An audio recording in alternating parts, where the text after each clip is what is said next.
ছাত্ৰ ছাত্ৰীসকল আশা কৰোঁ সকলো ভালে আছা। পৰৱৰ্তী সময়ত এই পাঠটোৰ লিখকৰ বিষয়ে আমি অৱগত হ'লোঁ। তোমালোকৰ পাঠটো নিশ্চয় মনত আছে।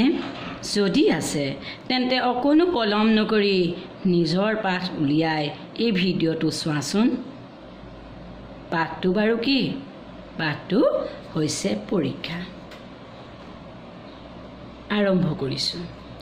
जब रिसायत देवगढ़ के दीवान सरदार सुजान सिंह बूढ़े हुए तो उन्हें परमात्मा की याद आई। जाकर महाराज से उन्होंने इनाय की, दीनबंधु दास ने श्रीमान की सेवा 40 साल तक की। अब कुछ दिन परमात्मा की भी सेवा करने की आज्ञा चाहता है। दूसरे, अब अवस्था भी टहल गई, राजकाज संभालने की शक्ति नहीं रह गई। कहीं भूल चूक हो जाए तो बुढ़ापे में दाग लगे, सारी जिंदगी की नेकनामी मिट्टी में मिल जाए।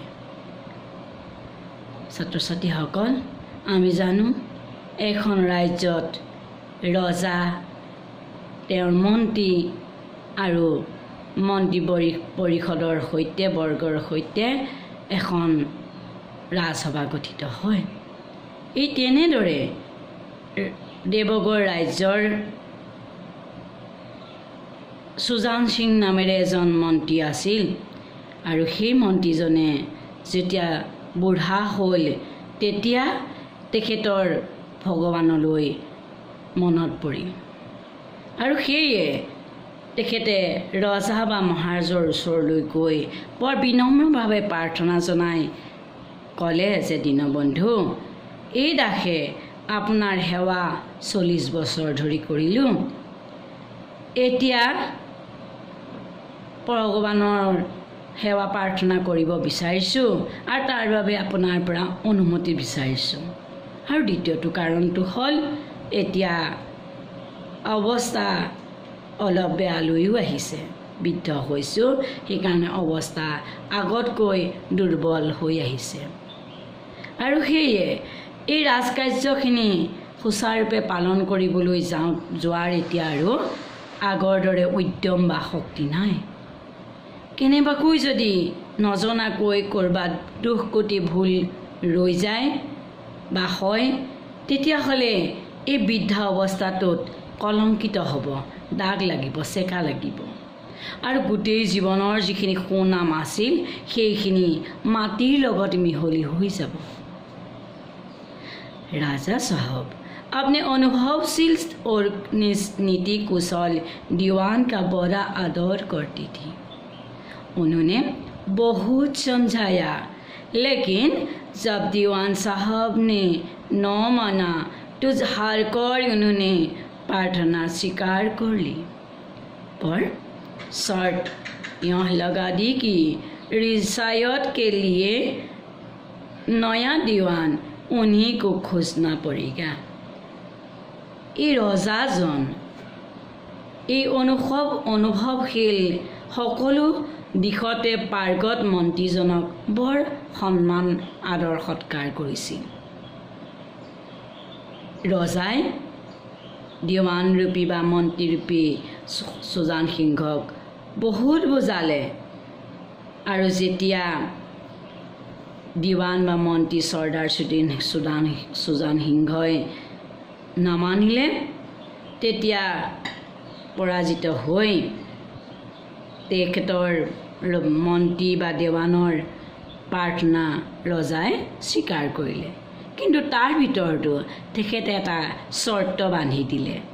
চৰ্তটো এইটোৱেই যে এই ৰিয়াসত ৰাজ্যৰ বাবে নতুন মন্ত্ৰী পদটো এই সুজান সিংহই নিজে বিচাৰিব লাগিব।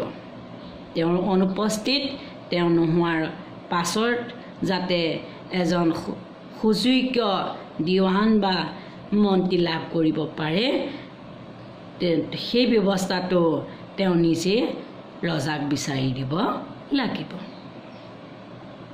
দ্বিতীয় দিন देश के प्रसिद्ध पत्रों में यह विज्ञापन निकाला। देवोगढ़ के लिए एक सुयोग्य दीवान की आवश्यकता है, जो सज्जन अपने को इस काम के योग्य समझें। वे वर्तमान दीवान सरदार सुजान सिंह की सेवा में उपस्थित हों। यह जरूरी नहीं कि वे कैजुअल हो, मगर उन्हें पोस्ट होना आवश्यक है। एक महीने तक उम्मीदवारों के रहन सहन, आचार विचार की देखभाल की जाएगी। जो महाशय इस परीक्षा में पूरे उतरेंगे वे उस पद पर सुशोभित होंगे। तेतिया सरदार सुजान सिंह तेखेते रजार कथा पेलाब नोवारी तेखेते नामी बातरी काकतत विज्ञापन दिले जे देवगढ़र कारणे एजन सुयोग्य दीवान बा मन्त्रीर आवश्यक होइसे। आर जिजन साधुए এই কামটোৰ বাবে নিজকে যোগ্য বা উপযুক্ত বুলি ভাবে তেখেতসকলে বৰ্তমানৰ মন্ত্ৰী বা দিৱান সুজান সিংহৰ সেৱাৰ বাবে উপস্থিত হওক। কিন্তু এইটো আৱশ্যক নহয় যে তেখেত স্নাতক হওক, কিন্তু সকলোতে পৰিপুষ্ট হোৱা আৱশ্যক, সকলোতে পাৰ্গত হ'ব লাগিব, সকলো গুণৰে বিভূষিত হ'ব লাগিব। এমাহ ধৰি এই প্ৰাৰ্থীসকলৰ থকা মেলা, আচাৰ ব্যৱহাৰ এই সকলোবিলাক পৰ্যবেক্ষণ কৰা হ'ব, চোৱা হ'ব, পৰীক্ষা লোৱা হ'ব। আৰু যিজন ব্যক্তি বা মহাশয় এই পৰীক্ষাটোত কৃতকাৰ্য হ'ব, উত্তীৰ্ণ হ'ব আৰু তেখেতেই এই পদটোৰ বাবে উপযুক্ত হিচাপে বিবেচিত হৈ এই পদটিত সুশোভিত কৰিব। इस विज्ञापन ने सारे मुल्क में हलचल मचा दी। ऊर्जा पद और किसी प्रकार की कीट नहीं, केवल नसीब का खेल है। सैकड़ों आदमी अपना अपना भाग्य परखाने के लिए साल खड़े हुए।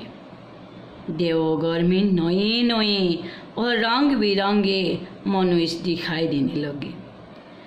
कोई पंजाब से चलाया आता तो कोई मद्रास से, कोई नए फैशन का प्रेमी था, कोई पुरानी सादगी पर मिटता हुआ था। पंडितों और मौलवियों को भी अपने अपने भाग्य की परीक्षा करने का अवसर मिला। যেতিয়া এই বিজ্ঞাপনটো বাতৰি কাকতত বিয়পিল ওলাল, তেতিয়া গোটেই ঠাইতে হাহাকাৰ লগাই দিলে। এই বাতৰিটোৱে এটা উচ্চ পদ আৰু কোনো প্ৰকাৰে ই প্ৰতিবন্ধকতা নাই, কেৱল ই হৈছে ভাগ্যৰ খেল। সেয়েহে হাজাৰ হাজাৰ মানুহ নিজৰ ভাগ্যক পৰীক্ষা কৰিবৰ কাৰণে তালৈ আহি উপস্থিত হ'ল।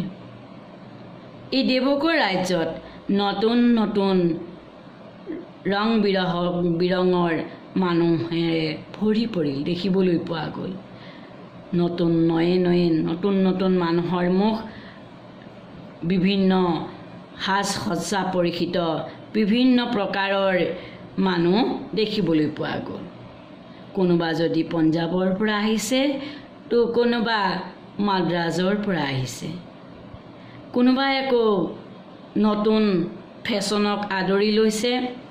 নতুন প্ৰজন্মৰ যি ফেশ্বন সেই সকল আহিছে, কোনোবাই পুৰণা সৰল জীৱন যাপন কৰা লোকসকলো ইয়াত উপস্থিত হৈছে।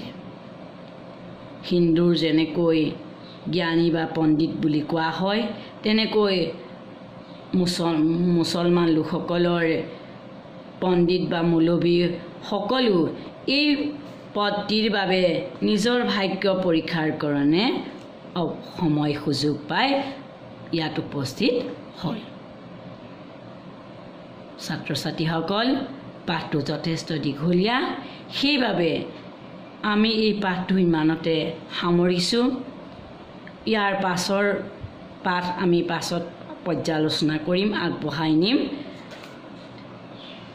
তোমালোকে প্ৰশ্নবিলাক কোনেও নাই দেখুৱা সেয়ে যোৱাকালি আমাৰ শিক্ষক গোটৰ এখন জৰুৰী সভা হৈছিল আমি তেতিয়া প্ৰধান শিক্ষকক তোমালোকে যে উত্তৰবিলাক দেখুওৱা নাই তাৰ বিষয়ে অৱগত কৰিছিলোঁ তেখেতে হয়তো ইয়াৰ ব্যৱস্থা ল'ব